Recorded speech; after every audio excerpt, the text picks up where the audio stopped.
Hello folks, this is Sullla once again. Welcome to part 4 in this ongoing retrospective series for League of Legends. In this series of videos, we look back at some of the videos from the earlier days of competitive League of Legends. And in this video, we're going to be looking at one of the matches from the Season 1 World Championship. This was played in June of 2011 at DreamHack, so we're coming right up on the 3-year anniversary of this as I record this video. What you're going to be seeing is a match between the two teams that ultimately played in the finals. This is a match between Fnatic and Against All Authority. We're going to have a chance to see the lineups for the two teams and have a chance to see what some of the players right now. You have a chance to see what the casting desk looked like for these events. You can see that many of the same casters are still used by Riot. We have Freak and Joe Miller doing the casting there, and this is what the setup looked like for those who don't know. Note that this is pretty much just an open area at DreamHack where they set up a bunch of computers and had people playing. You might notice Team Sullla Mid is actually on the left there wearing their original Sullla Mid shirts. The other team's Fnatic is at the top of the screen. I think that AAA Against All Authority is on the right side, and there's going to be some footage here in a minute of what the players looked like on the team. So this is some footage of Fnatic in their 2011 Season 1 incarnation. You might notice that there is a very young-looking ex-P.E.K.K.A here amongst the rest of the team, and the only other member of the team that's still on Fnatic is Cyanide, so you might be able to spot Cyanide here as well. But it is interesting to see, yes, there's P.E.K.K.A looking, as I said, a lot younger 3 years ago. I'm not exactly sure how old he was at the time. One thing that's important to keep in mind, though, was P.E.K.K.A was not the big star of Fnatic at this point in time. Their big star was actually Xuxe, who hasn't played on Fnatic in quite some time, but Xuxe was the MVP of the Season 1 World Championships. And he's actually not in this shot right now, but he's probably walking around somewhere. Here are the players for Against All Authority. One interesting thing about AAA Against All Authority is they actually had several players on their team that now play for Fnatic. In particular, Soaz. You might notice Soaz there in the back, also looking quite a bit younger. And Yellowstar also was on Against All Authority as well, in addition to several other players that we'll see in a minute when we get to the lineups there. But yes, can notice. So basically, the current Fnatic lineup is sort of a mixture of these two teams that we're going to be seeing right now, with the exception of Reckless, who was, I think, like 14 years old at the time that this was being played and was not in the competitive scene just yet. So you get a look at Yellowstar right there, who of course now plays for Fnatic and has for quite a long time now. But these were two of the best European teams at the time in the Season 1 Championships. These were the two top performing European teams. They did, in fact, play in the final. This is not a match taken from the final. You can find the championship match if you want. That's really easy to find. I did a little bit more digging to find this game. This was another match that they played earlier on in the Season 1 Championships. The winner of this would go on to the finals. The loser would go to the loser's bracket and then would have to advance out of the loser's bracket onto the championship. So this match was to determine who would drop down, who would go on to the final, and who would go down to the loser's bracket. So this is not actually the championship match. But anyway, there is a shot of the crowd, what the crowd looked like. Note how much smaller the crowds were at the Season 1 Championship. And I actually managed to get footage for picks and bans here. So we're going to have a chance to look at what champions were being picked, what champions were being banned. And I think it'll be worth the extra 2 or 3 minutes of footage because you guys might be curious to see what was prioritized by these teams. So anyway, Fnatic is on the left. Fnatic has first ban and first pick. Against All Authority is on the right. They have the second choice there. And the two teams actually had very different strategies here in terms of what they did with their banning phase. What Fnatic decided that they would do is that they would ban out all junglers and that they would try to ban out the jungler on the side of Against All Authority. I believe Linak was their jungler, but we'll have to get into the game before we see for certain. I hope I'm not making a mistake there. So Fnatic banned all junglers, Nunu, Warwick, Amumu, and they were clearly trying to target ban the jungle for Against All Authority. Meanwhile, Against All Authority, with their ban phase, look at who they banned. They banned Alistar, Rumble, and Gragas. They banned all AP champs. They banned all mid lane champs. Yes, Alistar was played as an AP champ. AP Cow, 1-to-1 AP ratios on Headbutt and Pulverize at this point in time.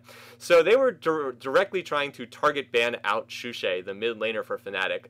Xuxe's best champion was Gragas. He also played AP Alistar a lot at the Season 1 Championships. This is actually the Game 2 in a best-of-3 series. I was going to do Game 1 in this best-of-3 series between Fnatic and Against All Authority, specifically because Xuxe was playing Alistar in that Game 1, and I thought it would be fun to do an AP, one of Xuxe's AP Cow games from the Season 1 Championship. The problem, though, was that game was so incredibly one-sided. I believe Fnatic was like 17-1 in kills. They absolutely destroyed against Authority, and it just wasn't a very interesting match. So this is a much, much more competitive game, much more interesting game, and that's why I picked Game 2 in their best-of-3 series. But yes, Fnatic did win the first game. We'll see that in a minute when we get into the actual game footage. You'll see that Fnatic is ahead 1-0 in this best-of-3 matchup. So anyway, with all of Xuxie's champions banned out, they banned out Alistar, they banned out his Gragas, they banned out Rumble. At the time the Season 1 World Championships were played, Rumble was a new champion. He was ridiculously overpowered. He was one of the first monolith casters in the game. Not the first, but one of the first monolith casters. And he would just build a Hextech Revolver, and he would have like incredible sustain in lane, and his ultimate did just ridiculous amounts of damage. So Rumble also banned out as well. Now, as far as the actual picks, Fnatic therefore decided that they would first pick Anivia here, and Xuxie is actually going to try playing Anivia in this game.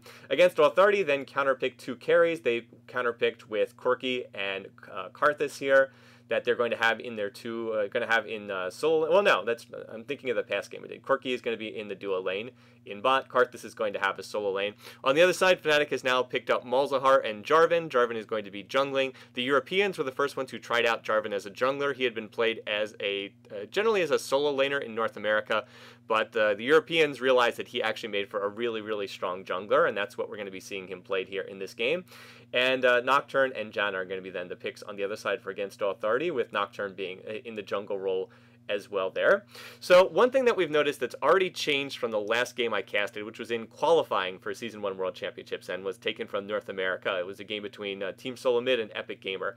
The European teams were sort of further along towards the current metagame, which is generally, two solo laners, some kind of tanky bruiser in top traditionally, some kind of mage in mid, an AD and a support in bottom lane, and then a jungler. And the European teams were generally running that before the North American teams. We sort of had a good example of that in the last retrospective game I cast, where Epic Gamer was still using a more traditional setup where they were putting their AD in the top lane, they were putting a mage in mid lane, and then they just had like this weird bottom lane where Epic Gamer was running like this Poppy Taric bottom lane that didn't really make a lot of sense. So you're going to see what looks like fairly normal lineups here from both teams, both of these European teams, an AD and support in bot, and then two solo laners. At the Season 1 World Championships, though, the European teams in particular had a lot of success playing double AP team comps, multiple mages, a mage in mid and another AP mage in top as well.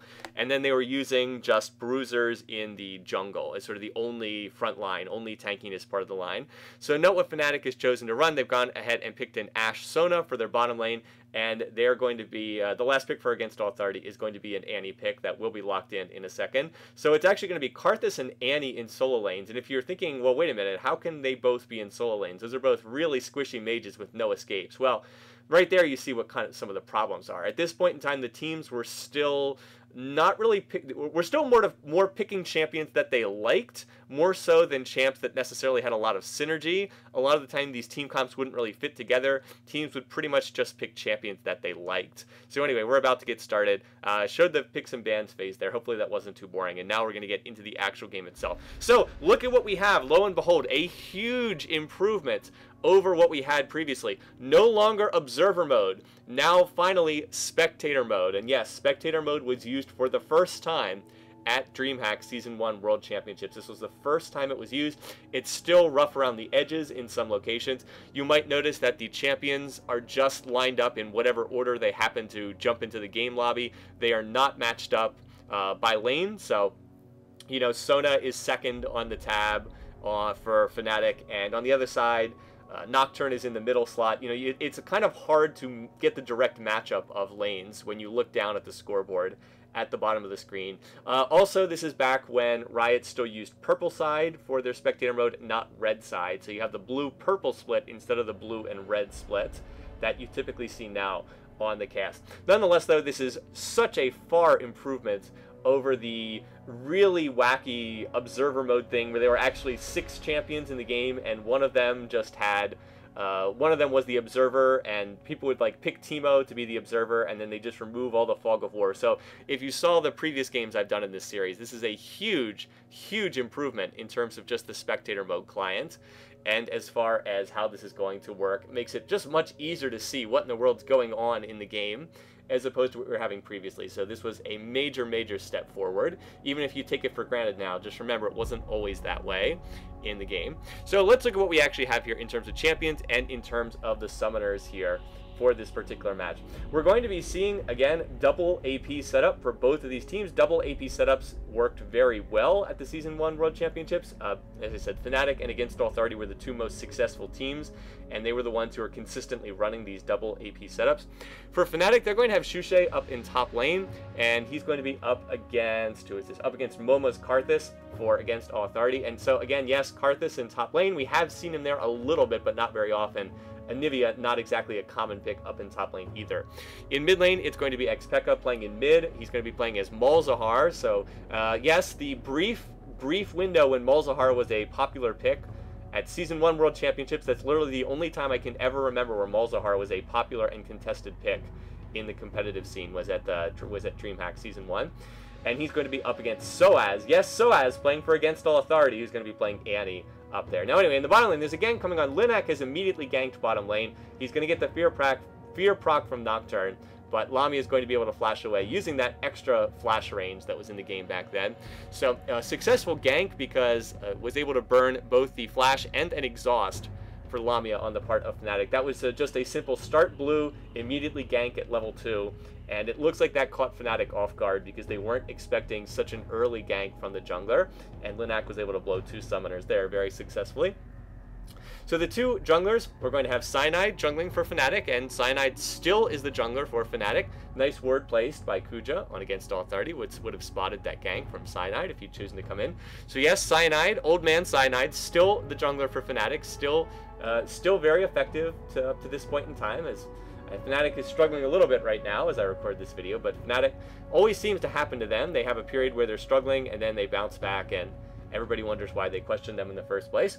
On the other side, as I said, Linak is jungling for Against All Authority, and he's going to be jungling on Nocturne. Nocturne was a very, very strong pick at this point in time. Probably underutilized, in all honesty, by the teams at the Season 1 World Championship, because he would be heavily nerfed in later patches and later years, and he would still be heavily played after that. Anyway, here comes a gank on Xpeka. We got the Soaz flashes in, he gets the stun. Linak now flashes in. Again, these just massive flash ranges for everybody, and P.E.K.K.A is going to get bursted down. Linak draws first blood for Against Authority. Meanwhile, in the top lane, Moma going to land the egg on Shushay. Now he just needs to finish him off. Moma, put down your Skittles. Oh, he misses the lay waste on the stationary egg. Not able to finish that one off. Not exactly sure what Moma was doing right there on Karthus.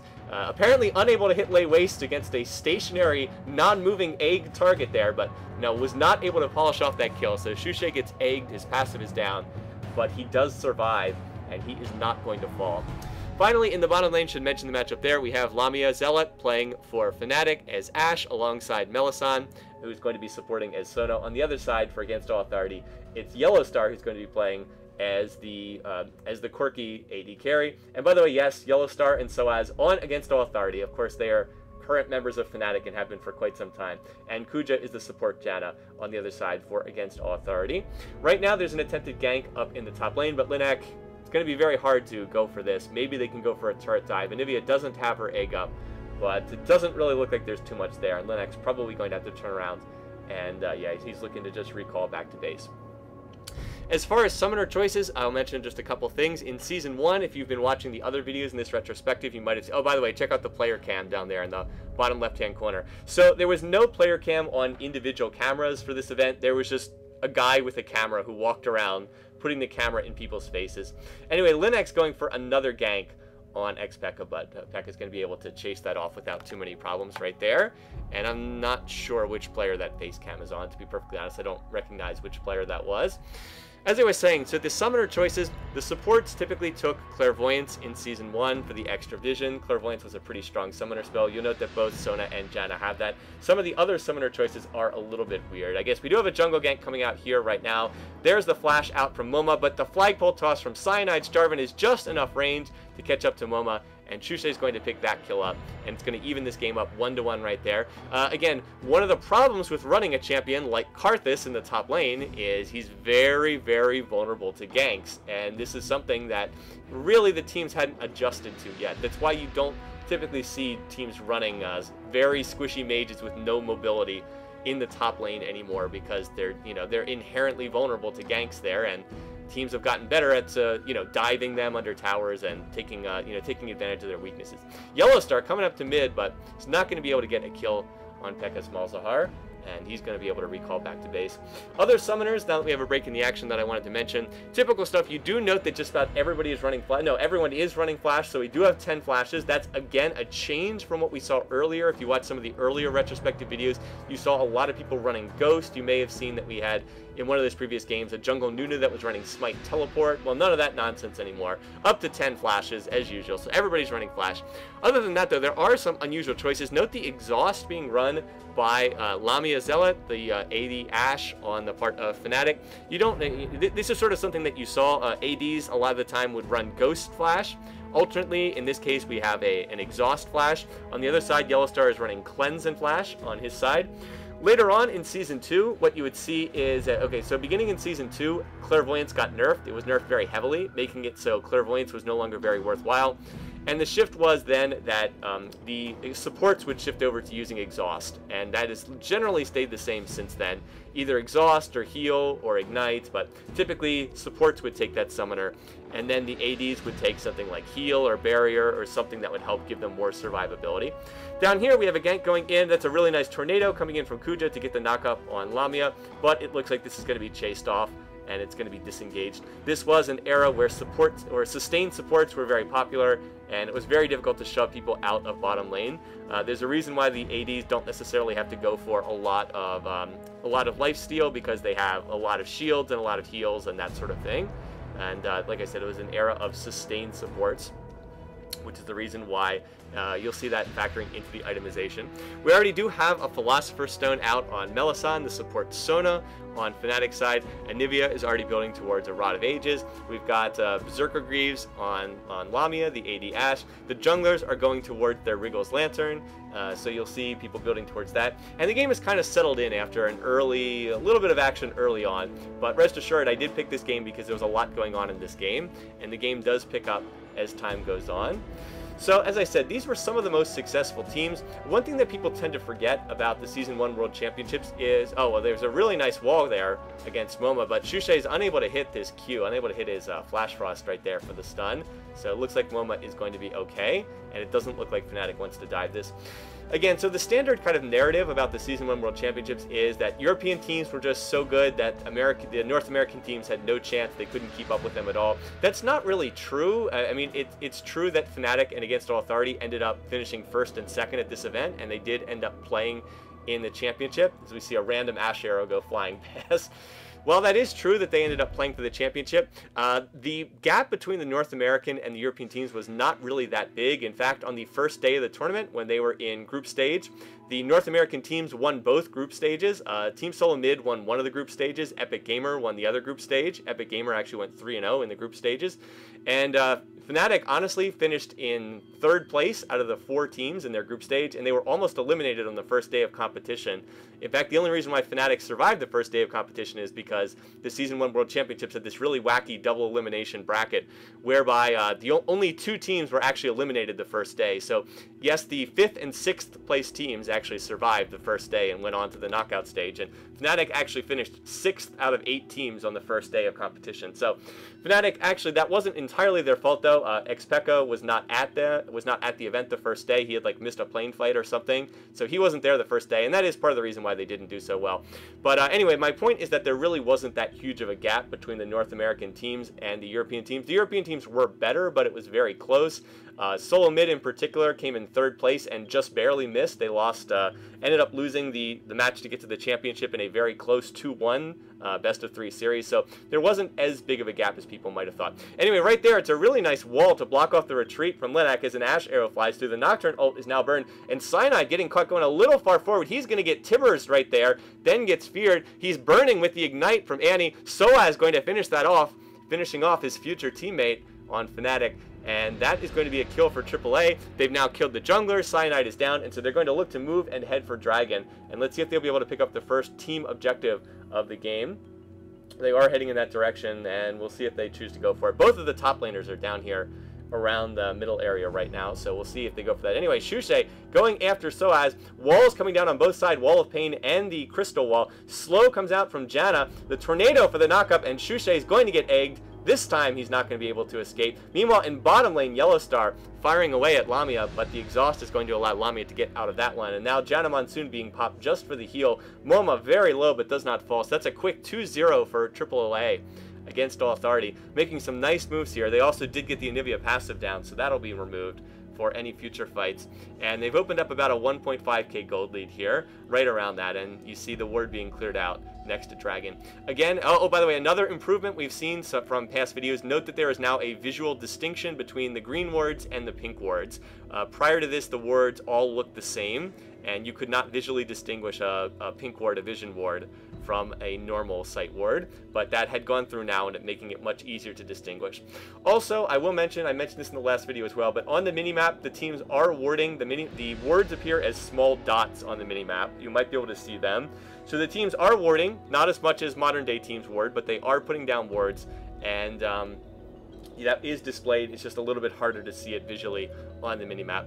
So right there, Melisande went ahead and put down a ward at Dragon. Unfortunately, that ward's going to be cleared immediately, and he probably should have known that there was a ward, that there was a pink ward there, because, you know, Against Authority had just cleared out another ward earlier, and I believe the commentators talked about that in the actual game while this was going on as well. So that was a bit of a waste, and this is, by the way, this is not Season 3. There are no sight stones to provide free wards. You had to buy every ward that you put down on the map.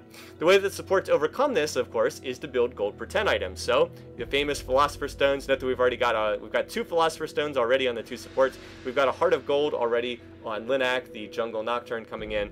I guess I should mention for people who weren't playing League back in Season 1, the Philosopher Stones just provide health and mana regen and passive gold gain over time. So you passively get extra gold generation, as we see against All Authority doing this Dragon. It's a nice Clairvoyance, though. The Clairvoyance from Fnatic does see them doing this Dragon, but they're not able to stop it.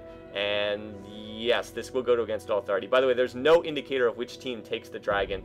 Just the global gold total goes up, and you see the plus 190 gold above the heads of the champions, but there's no otherwise visual indicator. And in a busy team fight, it can be tough to see what's going on. So Philosopher's Stones simply provide passive gold per 10, and health and mana regen, so they provide sustain but nothing else, no combat stats. The Heart of Golds also do the same thing. They provide passive gold generation, but the Heart of Gold was much better because the Heart of Gold did provide combat stat, provided health and armor is my understanding. I believe it was like 200 health and 30 armor. It was right around that, if that's not the exact value. So most tanky bruisers would just build Hearts of Gold, typical Jarvan build, 3 Hearts of Gold into the rest of your items. Furthermore, it's not like Heart of Gold was a dead-end item either. Heart of Gold built into Randuin's Omen, so you could upgrade the Heart of Gold into a Randuin's later on and get something really useful out of it, even while that passive gold generation was stacking up. On AAA, Kuja has picked up an Oracle's Elixir, so that means that he will be able to see wards, will be able to see stealth champions. That will last until he dies. That remained the same throughout Season 2. 400 gold for Oracle's Elixir. You can see stealth units and stealth champions last until you die. And we've later found that in the Season 2 World Championships, the Oracle control was just so strong that it made it really, really hard for teams that were behind to come back. Then it was changed in Season 3 so that you wouldn't lose the Oracle when you died, but it would last for 4 minutes. So you would just have True Vision for 4 minutes. And then in Season 4, it was taken out of the game entirely, and when Riot went over to the Trinket system with the sweeping wards. Right now, the casters are pointing out that Against All Authority has really good ward coverage, and in fact, they do have pretty good ward coverage. 1, 2, 3, 4, 5. Looks like they have 5 total wards on the map. And of course, they also have the Oracle as well, so that's giving them a lot of advantage.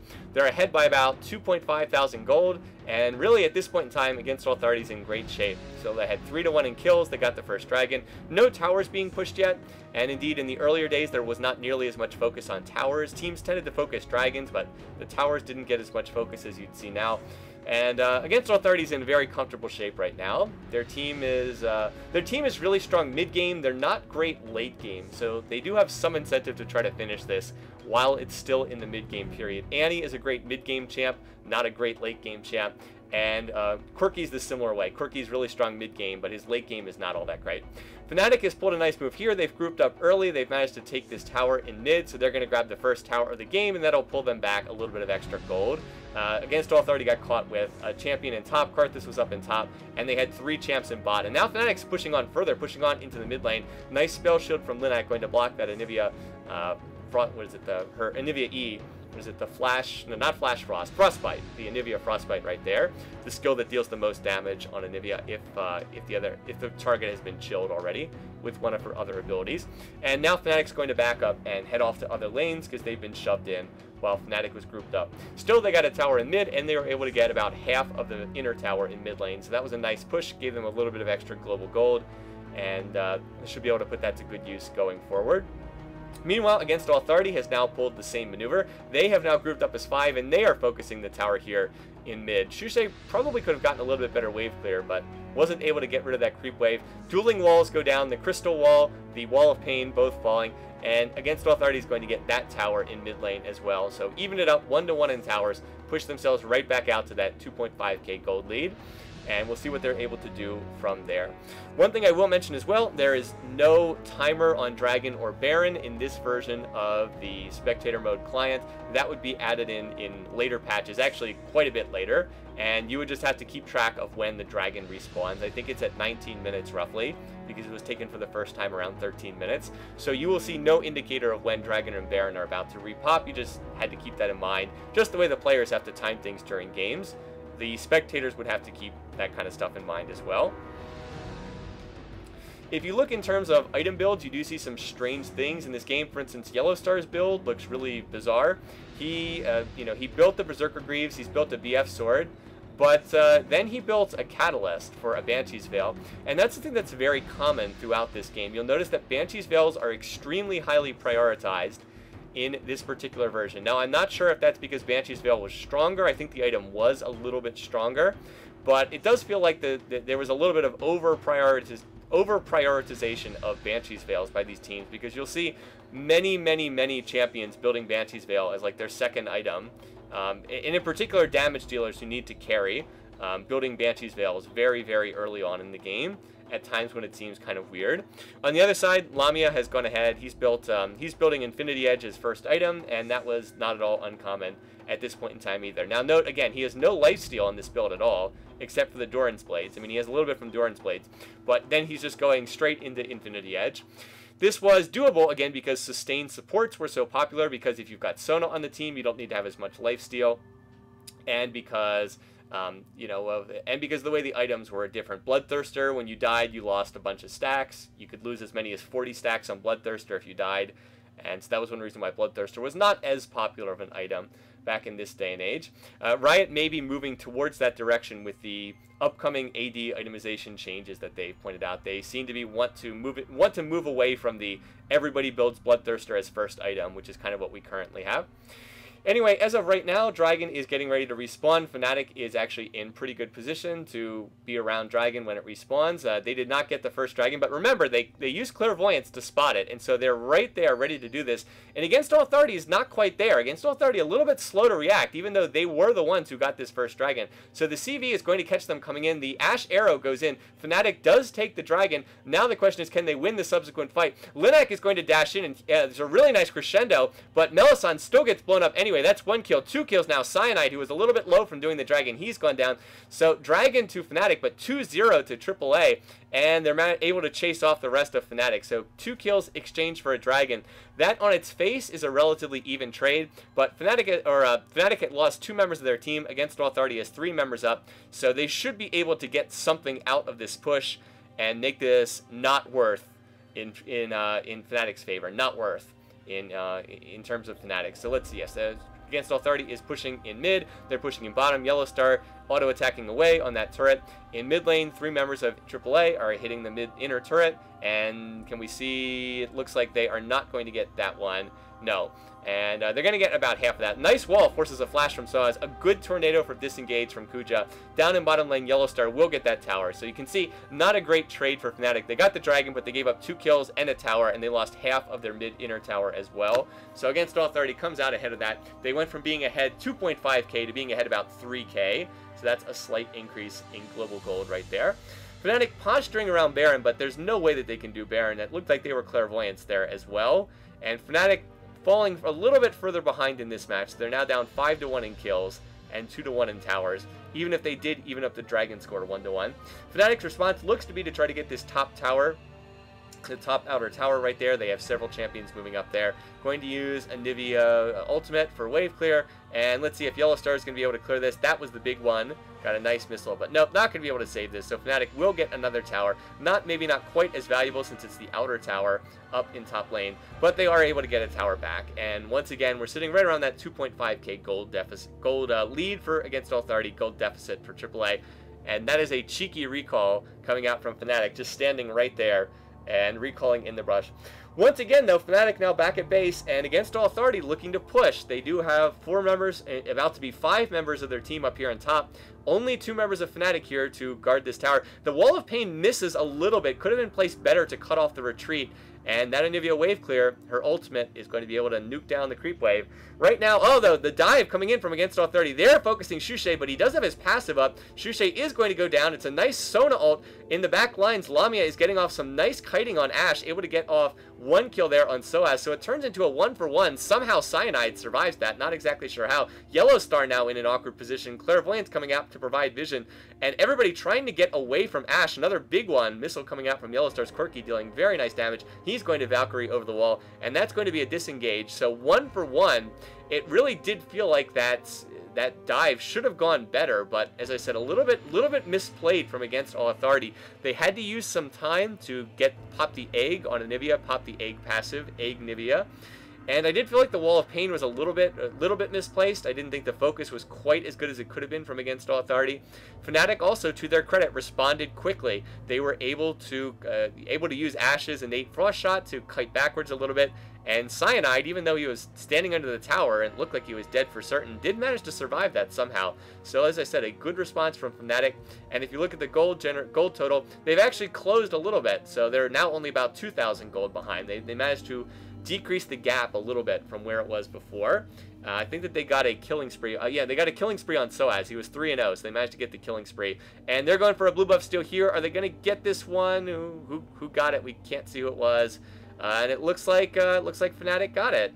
It looks like one of the Fnatic members was able to pick that up because nobody on Against All Authority has the blue buff. Does make it a little hard to see who got that. Anyway, the arrow comes in on the Yellow Star. He does have no, he doesn't have cleanse up. And right here, Fnatic trying to go in for this fight, but I mean, again, there is a tower there. It's a 5-on-5. Everybody down here in bottom lane. Nice idea on the Ashe arrow, but I'm just not sure that they want to dive this tower. It seems like a bit of an iffy dive. They're going to use the crystalline wall to shove people away, and they will, in fact, be able to brute force their way through this tower. So they pick up a 3rd tower, now only down 1,000 global gold.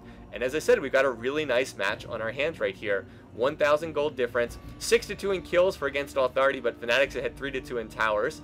And they seem to be doing a little bit better in some of the farming lanes as well. Meanwhile, Against All Authority now responding, wants to try and shove this middle lane. So we are seeing some rotations here, our favorite word. So Against All Authority going to focus the mid-inner tower. They had dropped it to half earlier, and indeed, it's going to go down. Soaz apparently getting the kill with auto attack. The Ashe arrow coming out, going to be spell shielded by Linak. Very nicely done right there. And meanwhile, Pekka going hard, but he's going to get knocked up by the tornado. That Molzar ult being interrupted immediately. Soaz hitting 2 people with the Tibber stun, and this fight is going horribly wrong for Fnatic. Looked like they just tried to force that a little bit too much. Karthus ult being channeled. Will that drop anyone? No, but Melisande is very low for Fnatic. Silence comes out, but it's not going to be enough. And Against All Authority, a great fight right there. Again, Pekka tried to flash in and use that Malzahar ult, but again, you're seeing why people don't use Malzahar in competitive play to this day. So easy to interrupt that ult, immediately knocked up in the air by a Howling Gale. That is the Janna Tornado from Kuja. And Soaz got himself into a beautiful position, dropped Tibbers onto 2 members of Fnatic. He actually hit Shushay and Lamia, the 2 carries, or 2 of the carries. and was able to get all kinds of damage. Now, Cyanide going back in, but that might be a little bit deep there, buddy. He is going to get melted. Another Ash Arrow comes out. Sullla is going to tank that, but it doesn't look like Fnatic can chase that, and that was just a bit of a silly death given away there. So Against All Authority, winning that team fight very, very hard. Right back out to a 4,000 gold lead. They take the mid turret in the inhibitor turret in mid. They actually take the inhibitor as well, so the super minions will be pushing. The only good thing for Fnatic is the dragon is now respawned, so they're going to be able to get a free dragon here, just largely due to the timing of that dragon respawning. Like I said, fortunate for Fnatic there. If that dragon had respawned 30 seconds later, they would have had little chance to get it, since Cyanide was just killed. They didn't even have their jungler there. And in fact, AAA probably right to give up that dragon. They didn't. I mean, they were very low from the last fight, but they could have considered trying to shove Fnatic away from that, but probably the right decision. So Fnatic does manage to get a dragon. They're actually had 2-1 in dragons, and we don't have an indicator of who has how many dragons and barons in this. That would, again, would be added to spectator mode at a later date, keeping track of that. So you just have to keep in mind. But overall, the trend is clearly in favor of Against All 30. 9-2 in kills, 4-3 in towers. They are ahead 3,000 global gold. And some of their characters are getting pretty strong here. In particular, they're quirky. Yellowstar has way more farm than anyone in the game. He's a good, what, 30, 35 CS, good 35 minion kills ahead of Lamia. Lamia has finished Infinity Edges and Zeal, though, so Ashe starting to get her core items. But Quirky has the Bloodthirster and Sheen, and the Catalyst for some reason, which is going to be a Banshee's Veil eventually. So Against All 30, going to take down that tower in top. Right there at 4,000 gold. I mean, it really is in their favor. It's their game to lose at this point. They're the ones driving the action forward. Fnatic is the one reacting. By the way, look, check out Lamia. Ashe is down in bottom lane. So, again, one reason why teams are very hesitant about showing somebody down in bottom lane like this, the way that Lamia is, you know, not in position to do anything about Baron. Now, this is Clairvoyance by Melisande. I mean, does get a really nice CV. In comes the Ash Arrow from bottom lane. Cyanide tries to go in. He's going to get shoved away by the Janna ult. Kuja going to go down. It's a mad scramble to see who's going to get this Baron. The Baron will finally go down. It goes to Against All Authority. Fortunately, could have been stolen right there. But Against All Authority's members are dropping like flies. Shushe gets egged. Linak is trying to finish him off. I don't know if he's going to. Lamia flashes after Yellowstar, wins the duel. Yellowstar going down right there. And now Linak, the only one still alive for Against All Authority. So that is a Baron, but it's a 4-for-2 in the subsequent fight coming out for Fnatic. And now P.E.K.K.A going in. Is he going to be able to get this go? Oh, P.E.K.K.A is so low, trying to put on his juke boots. Is he going to be able to pull this off using those parachute pants on Malzahar? Oh, he's still going to make it out. Now Linak flashing over the wall. Shushe wants this kill. Shushe does not have his egg passive up. And are they going to finish off Linak? He is burning with Ignite. Can they chase him down? No. Linak is going to make his way out of here. Gets a little help from Kuja. Going to be able to toss a shield on there. So no more kills coming out. Overall, as I said, a 4-for-2 in favor of Fnatic. Against All Authority gets the Baron. Was it worth it? Probably not. The gold total stayed about the same. But with the amount of pressure that Against All Authority had on the map, they really lost a lot of pressure by, you know, getting essentially ace there. Everybody except Linak dying. This is going to give Fnatic time to farm, going to give them time to shove out lanes.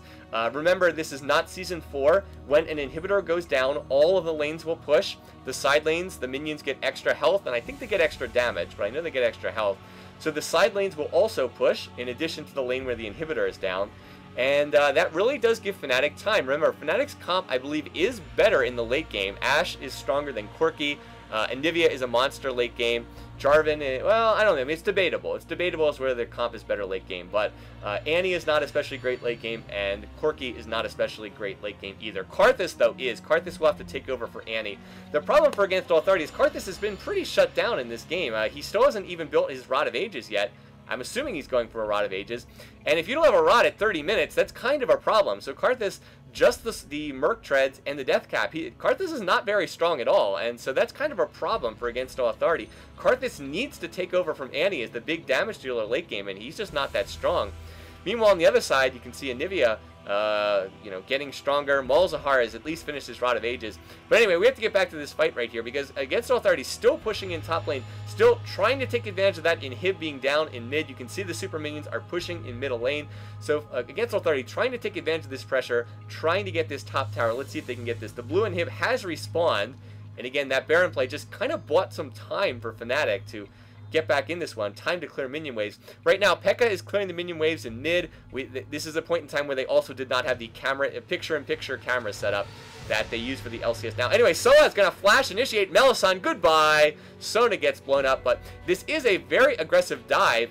And not sure if this is going to work because Against Authority is tanking a lot of damage. Karthus goes down. So far, it is a 2-for-1 in favor of Against Authority. So Moma dies, Cyanide and Melisande die. Again, there's no indicator on the right side of the screen. That would again be added later. You don't have the little Team Fortress 2 indicator of who's killing who on the side of the screen. So it's a 2-for-1 in favor of Against Authority, but they didn't get the tower, and X.P.E.K.K.A was able to defend the inhibitor. So honestly, again, feels kind of like a win for Fnatic. I mean, yes, it was a 1-for-2 from Fnatic's perspective, but they held the tower in top lane, and they were able to clear the minions that were pushing on the inhibitor. So their inhib's back up. They just need to clear like 1 or 2 more waves of super minions, and then they'll be back to having the minions reset, back to having a neutral setup there. So all told, not that bad for Fnatic. And in terms of the overall gold picture, they're right around 3,000 gold down. So that's not as bad as they were before. I mean, they were, what, about 4,000 gold behind before? So they managed to close the gap a little bit. Plus, that Baron on Linak is about to time out. Just a quick note about items while we've got a minute here. Check out all the Heart of Golds that we've got. Kuja has 3 Heart of Golds. Linak has 2 Heart of Golds. It's a little turtle shell, by the way, if you're not familiar with the graphic. Melisande, Sona has a Heart of Gold, and Cyanide has a Heart of Gold. By the way, Cyanide not having his best game here. He is 0-5-6 on the game. Probably would like to forget about this one.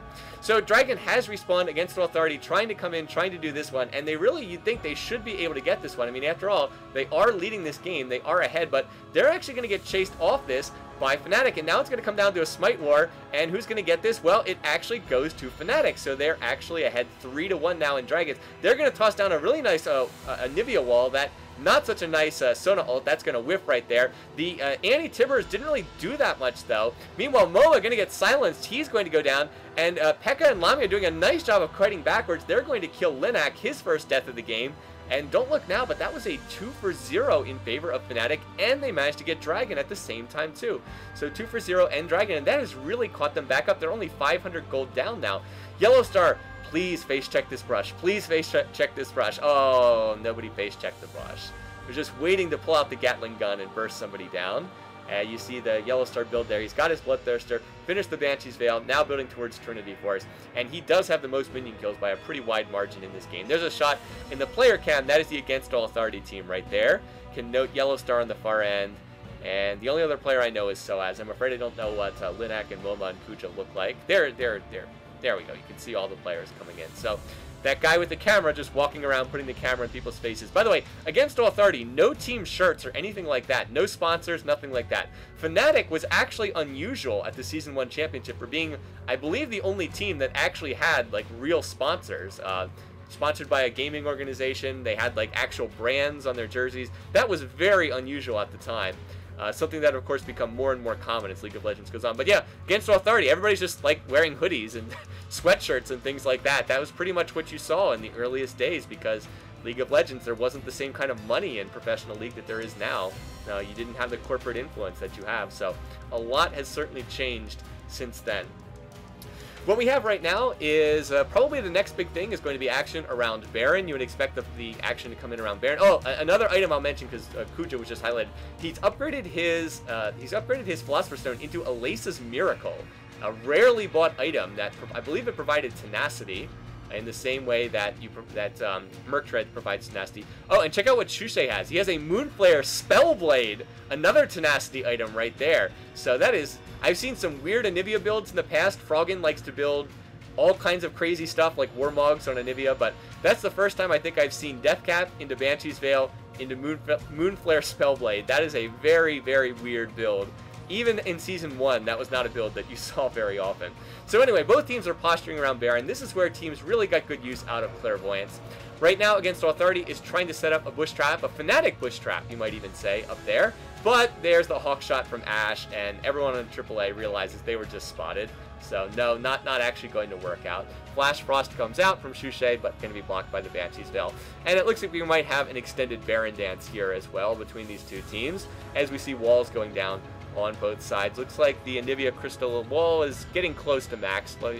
Shusei's level 16, so he will have it max soon if he doesn't already.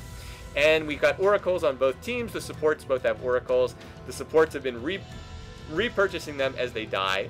So fortunately, the supports have managed to avoid dying a lot. Only 1 death on Kuja's Janna, 2 deaths on Melisandre's Sona in this particular game. So they haven't had to waste too much money on Oracles as they've died. It's a good thing that Cyanide hasn't been buying a lot of Oracles because he's died quite a few times. This is something we're all familiar with. Even back in the day, you'd see a lot of standoffs around Baron. Right now, we're kind of waiting to see a team can get an engage, can catch someone out of position. And right there, they're going to get a really nice arrow, and Soaz just gets melted instantly. Janna ult being channeled in the back lines. Malzahar ult being channeled. Linak going to go down here as well. And this fight is going horribly wrong for Against All Authority. Kuja trying to get away. He's going to get taken down by Shusei. Yellowstar, the only one still up, desperately trying to run away for his life. He is going to, no, he's not going to get walled off, manages to avoid that, but that was a great fight for Fnatic. They just initiated with Ashe Arrow. Now the flash from Lamia, he wants this kill, but Yellowstar says, nope, I've got Valkyrie. I'm going to slip out of here. So a 4-for-1 in favor of Fnatic. This was a reason why Ashe was so prized in Season 1 in the competitive scene. Very, very few champions with gap closers back then. Jarvan, unusual for having a gap closer on his flagpole toss. That was very rare. So in an era where there wasn't much in the way of gap closers, Ashe's ability to kite was amazing. And of course, Ashe had her arrow for great initiations. There's no Mikhail's Crucible in the game at this point in time. So as soon as Lamia lands that arrow onto Yellowstar, or excuse me, onto Soaz. Soaz was dead. But Fnatic making a major mistake there. Oh, look at the steal. Yellowstar gets the blue buff steal with a missile right there. Very well done. Fnatic made a major mistake there, though. Why they didn't just go and do Baron is beyond me. I mean, 4-for-1. They killed the jungler. They could have just gone and done Baron. Instead, they kind of ran the bottom lane and sort of pushed the tower, but they didn't really push it. And then they spent a long time doing blue buff because Shusei was out of mana. And then they didn't even get the blue buff. So that was a waste of time. But check out what AAA is doing. Now they've gone and run directly to Baron, but there's a ward right there. Fnatic knows they're doing this. So a really questionable decision to just run in and do Baron. The Ashe Arrow is going to come in and catch Kuja. Now it's a smite war, and oh, it's stolen by Cyanide. The beautiful smite. Cyanide's going to pick that up, and oh no. Now this fight is totally falling apart for Against All Authority. They tanked all that Baron damage. They didn't get the Baron. Nice knockup. Cyanide is going to use his Cataclysm, get that dunk. Moma is going to get knocked down. And oh my goodness, AAA, what are you doing? Throws at Baron. Is this Team Vulcan? Is this Dignitas here? Linak trying to get away. He's going to spell shield that attempted knockup from Cyanide, but oh my goodness gracious, that fell apart in a hurry. So one of the other things common in early days of League of Legends is teams not knowing what to prioritize on the map. So Fnatic wins a team fight 4-for-1, doesn't go for Baron, just kind of diddles around in bottom lane, doesn't get a tower, doesn't even get a blue buff steal. Then Against All Authority turns around and throws the game right back again. They just rush to Baron in full vision of the other team. Fnatic gets there in plenty of time. Cyanide, it's just a 50-50 smite. Cyanide wins the smite war against Linak, steals the Baron, and I mean, there's no way Against All Authority can win the fight at that point because they've tanked so much Baron damage. They just go down. I believe it was like a 3-for-1. I think it was a 3-for-1 in the subsequent fight. Xpeka got killed, but the rest of Fnatic just cleaned up there in that fight. So if you check out the gold now, Fnatic has Baron on nearly everyone on their team, and now Fnatic the one ahead by 2.5k gold. Plus, I would say arguably the stronger late game as well. Yellowstar's going to come in and steal this red buff, but not sure that that's enough to make up for this. And Against All Authority has to be wondering how they're starting to let this game get away from them, considering how they were so dominant on the map. By the way, while that was going on too, I should mention Fnatic did take Dragon while that was going on too. They took Dragon on the tail end of that. So that's actually 4-1 in Dragons in favor of Fnatic. The fact that they've been able to control Dragons so well, despite the fact that they were behind for almost the entirety of this match, really has been a factor in why they've been able to hang in there. You would think that Against All Authority would have been able to take the Dragons because they had so much map control, but somehow Fnatic able to take the Dragons over and over and over again. And that's part of the reason why they are now ahead almost 3,000 gold. And with the Baron, they can look to push. Of course, having Baron really helpful when your team has multiple AP casters because you get that huge boost to AP. Obviously helps AD as well. P.E.K.K.A getting caught out a little bit here. Going to get jumped on by Yellowstar. He's going to keep chasing though, and Linak going to dive in. Out comes the fight, just not going all that well right now for Against All Authority. Just feels like they've overcommitted here trying to get X.P.E.K.K.A. They did kill him, but now other members of their team going down. Karth is going to be one of the first ones to fall. Yellowstar getting caught too far forward. He is going to go down as well. Remember, Baron buff still on Fnatic. Not really the place Against All Authority wants to be fighting out away from the rest of their base. Now Cyanide, very, very low, but he's going to skedaddle out of there. And, oh, the flash in from Shushay, going to be spell shielded by Linak, but the wall comes out, and Anivia will claim another kill. So Fnatic Shushay will pick that one up. When all said and done, it is a 3 for 2 in favor of Fnatic. So Against All Authority did clear some of the Baron buffs off of Fnatic, but have to feel like they did come out ahead in that fight, especially because the fight started out poorly for Fnatic with P.E.K.K.A being caught. If it sounded like my voice got a little bit wonky back there, it's because my audio recording program completely crashed halfway through the recording, and I had to go back and pick it up mid-fight with a fresh audio recording. So this is take 2. Fortunately, I was able to recover the recording from the first 40 minutes of this game, but did have to pick this up halfway, so my apologies. I'm not going back and re-recording 40 minutes of audio commentary again. But in any case, overall, Fnatic still in very nice shape here. They've pulled ahead in Global Gold, as mentioned. They've had the Dragon lead the whole game. The one thing that they're missing is towers, so what they need to do is use their remaining Baron buff. They still have Baron on 3 members of their team, I believe. 3 or 2 members of their team. So use that remaining time to push and start getting some towers now that they have the lead in gold, they have the lead in kills, and they still have Baron on a couple members of their team. Fnatic has finished some key items. Ashe has finished her Infinity Edge Phantom Dancer combo and a Banshee's Veil, of course. Anivia has now gotten a Void Staff as like the 5th item in addition to a Banshee's Veil. Jarvan has finished a Force of Nature, so Cyanide has extra magic resistance, and of course a Banshee's Veil in addition to everything else. P.E.K.K.A doesn't have a Banshee's Veil, but he'll probably be working on that soon as well.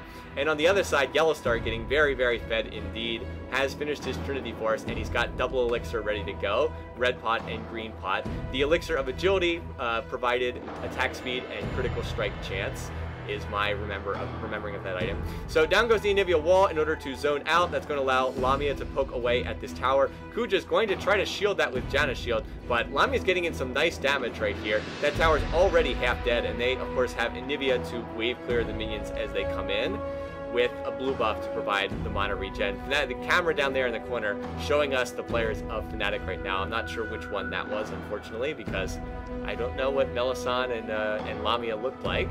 Shushay is very distinguishable. Shushay had long flowing hair. Basically, imagine what Gragas looks like. That's Shushay, basically. Anyway, so the tower being pushed once again as the minion wave comes in. Against All Authority is going to use this as the signal to initiate. Linek diving deep, going after the Ashe player, but he's not going to get that kill. Meanwhile, Sullla is going to use that anti-stun. He's going to get blown up by Malzahar, though. Lamia flashing backwards once again. And so far, this fight not going well for Against All Authority. They're trying their best to defend this. Karthus ult has come out. Now, Cyanide going in. He's going to get another kill. That's 3 down now for Against All Authority. And uh-oh, Kuja, this is not where you want to be. And really no choice except to run away and get out of there. Lamia chasing after this. Yeah, Lamia wants the kill, but is not going to get it. Still, that is the bottom tower down, and the bottom inhibitor looks like it's going to fall as well. And Fnatic has really bursted this game open with the last couple of plays. They are now 6,000 gold ahead. They're going for the Nexus turrets. One of them is getting quite low. The knockup onto Yellowstar. Can they finish off Yellowstar? No, they can't. And Cyanide, he's going to get taken down by Yellowstar. Meanwhile, the second Nexus turret going down. But Fnatic has now lost 2 members of their team.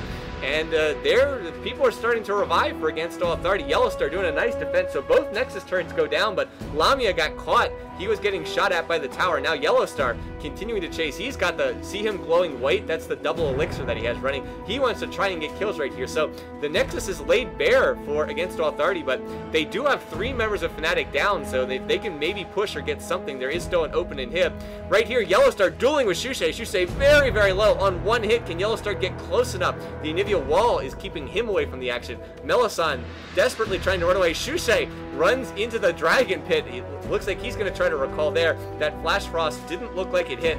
And Melisande, oh, the failed flash. How do you fail flash with all that extra flash range back in Season 1? Well, he still managed it. Even the professional players mess up sometimes. Isn't able to get over the wall. Maybe that's why Melisande is no longer a professional player. But anyway, not able to get over the wall. And against all authority, now they have 4 members of Fnatic down. Shushay, the only one still alive. They're going to get the inhib. Are they actually going to be able to do this? No. People are reviving. That's 3 members of Fnatic up. Lamia is about to revive. No, they can't push over the Nexus, but still a dangerous moment for Fnatic considering how far ahead they are. Baron has now respawned, so that's going to be back up again. What will AAA look to do here? They're going to have to send someone back soon because otherwise the minions will just push over the Nexus. Remember, there's no Nexus turrets left at all here, so they will have to send members of their team back, and it looks like they're just going to have to go back, defend the base, and they'll have to end up not heading towards that Baron, so it looks like they're going to have to give that Baron up, give it over to Fnatic, and they'll have to defend the Nexus. They really have no choice. The Nexus had no towers to protect it. If they just all left the base, then the super minions would simply kill the Nexus. So the CV will come out. Against All Authority is well aware that Baron's being done. There's just not anything they can do about it. They can't get over there in time. So Fnatic will claim that. That's their second Baron. 2-1 in Barons for Fnatic. 4-1 in Dragons for Fnatic. 22-20 in kills. 8-6 in towers. And now Fnatic will be able to look to push again with that Baron. They now have almost an 8,000 gold lead, and they have really started to pull away with this game. And it's going to take some real heroics from Against All Authority to turn this one around because, as I said, Annie just not that great in the late game, and Corki starts to fall off as well. Corki is still the strongest member of their team. Yellowstar really is the most dangerous one. Look at his build right there. Yellowstar says, you know what? If one Bloodthirster is good, why not a second Bloodthirster? It is kind of interesting that nobody was building armor penetration items back then. You'd think that the ADs would be building armor pen, but Ashe doesn't have a Last Whisper. Corki doesn't have a Last Whisper. Neither one has a Brutalizer. Neither one has a Black Cleaver. So no armor penetration items at all for either one of them. But both ADs are quite strong at this point in time. And now Fnatic's going to head over and they're going to pick up their 5th dragon of the game.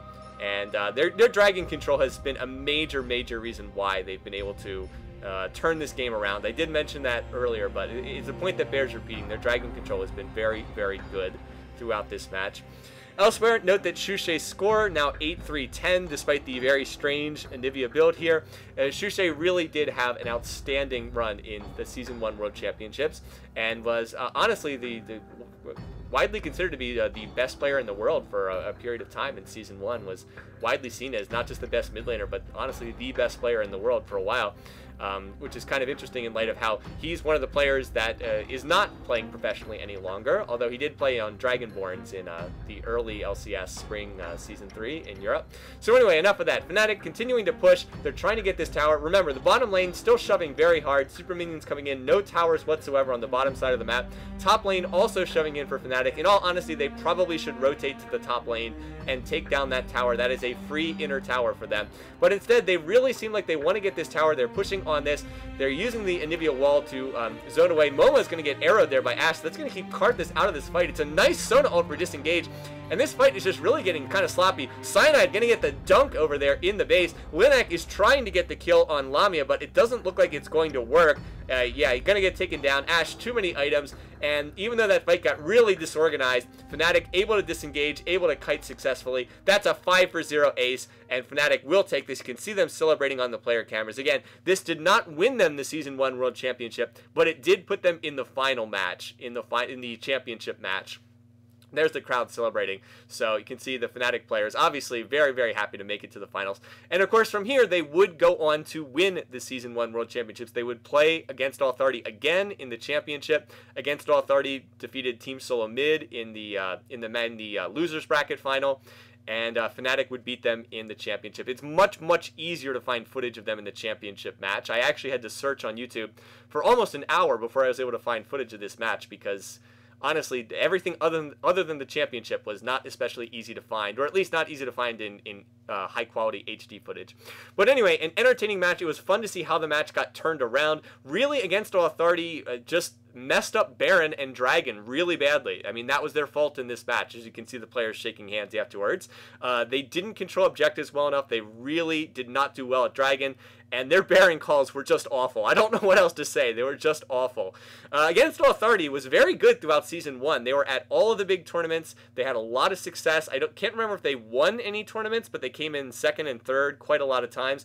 And you could see that their team had talent. Later on in Season 2, again, when Against Authority kind of fell apart and disbanded, Soaz and Yellow Star would go from Against Authority. They would join the Fnatic roster, and then Fnatic would go on to its long run of success in Season 3 and throughout the first half of Season 4, winning the first 3 European LCSs and going to Worlds in Season 3. We'll see how they do in Season 4. We'll see. They've been not playing especially well of late, but we'll see how they do. In any case, though, I wanted to show you guys some footage of the European teams, not just the North American teams, to show you how the European teams developed. The European teams were the best at Season 1 World Championship, if maybe not by as much as a lot of people thought, and give you a chance to see what teams were playing at the World Championships in Season 1. If you want to watch the final, it's very easy to find on YouTube. You can find it with a quick search. Anyway, next time we'll continue on. We'll look at the next big tournament in Season 1, and we'll see how the North American team struck back and had a lot of success in the next big tournament, which was held about 2 months later. So once again, until then, have a great week. Hope you guys are having a good time. I'll see you again soon. Take care.